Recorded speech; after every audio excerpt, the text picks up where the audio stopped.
Hello बच्चों, let's read the question. Question says if f, phi, psi are continuous on closed interval ab and derivable in open interval a, b, then show that there is a value of c lying between a and b such that determinant of f of a, f of b, f dash c, phi of a, phi of b, phi dash c, psi of a, psi of b, psi dash c is equal to 0. यानी कि इस determinant की value हमारी क्या आएगी? 0. ये हमें यहाँ पर शो करना है. सो नाउ इसको शो करने के लिए जो की कॉन्सेप्ट हम यूज़ करेंगे, की कॉन्सेप्ट इज यहाँ पर हम यूज़ करेंगे Lagrange's mean value theorem. Lagrange's mean value theorem हमारे क्या कहती है? इफ़ अगर हमारा फंक्शन है F of X is continuous on, F of X हमारा क्या है? कंटिन्यूअस है on close interval A comma B and differentiable है and differentiable on open interval a comma b, then there exists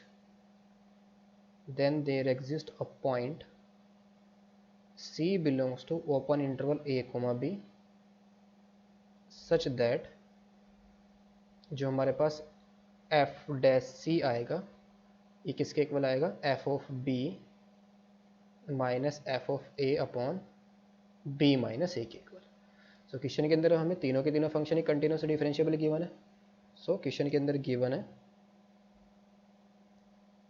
given that f, phi, psi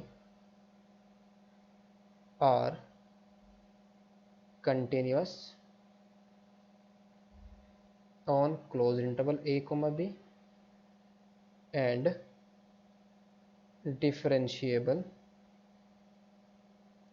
and differentiable on open interval a, b, then by LMVT Lagrange's mean value theorem क्या आएगा हमारे पास? There exist C belongs to a, b such that क्या आएगा हमारे पास? f dash c is equal to f of b minus f of a, f of b minus f of a upon b minus a and phi dash c is equal to phi of b minus phi of c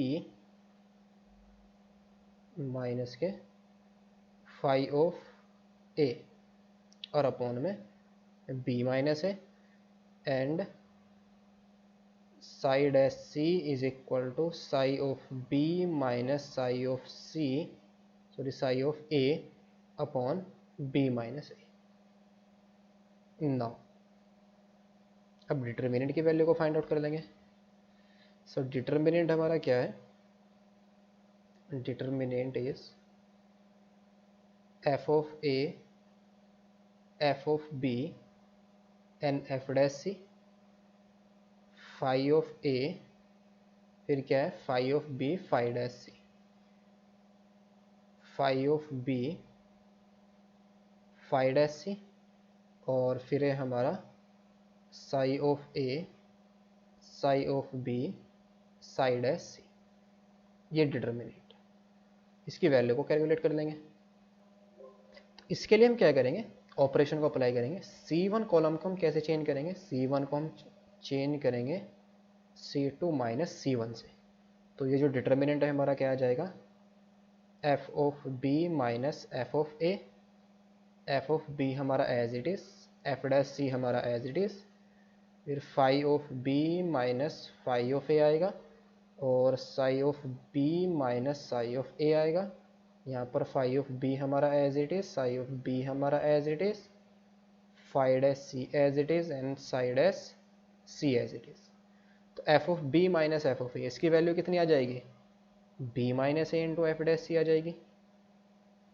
b minus a into में f dash c और यहाँ पर ये क्या था हमारे पास? f of b और ये f डैश c और यहाँ पर हमारा कितना आ जाएगा? b माइनस a इंटू में फाई डैश c आ जाएगा और ये b माइनस a और इंटू में साई डैश c आ जाएगा. ये फाई ऑफ बी वैल्यू, ये हमारी साई ऑफ बी है, that is phi dash C and psi dash C. यहाँ से b माइनस ए को बाहर ले आएंगे फर्स्ट कॉलम में से, तो यह आ जाएगा determinant of F dash C, phi dash C, psi dash C, F of B, phi of B and psi of B, और ये F dash C, phi dash C and psi dash C. इसका दो column क्या हो गए, same हो गए, identical हो गए, तो दिस इंप्लाइज इसका डिटर्मिनेंट हमारे पास क्या आ गया, is equal to b minus a into zero. तो ये वैल्यू कितनी आ गई, जीरो, और ये हमारी क्या है RHS, यही में शो करना था। Hope you understood it well, best of luck, thank you.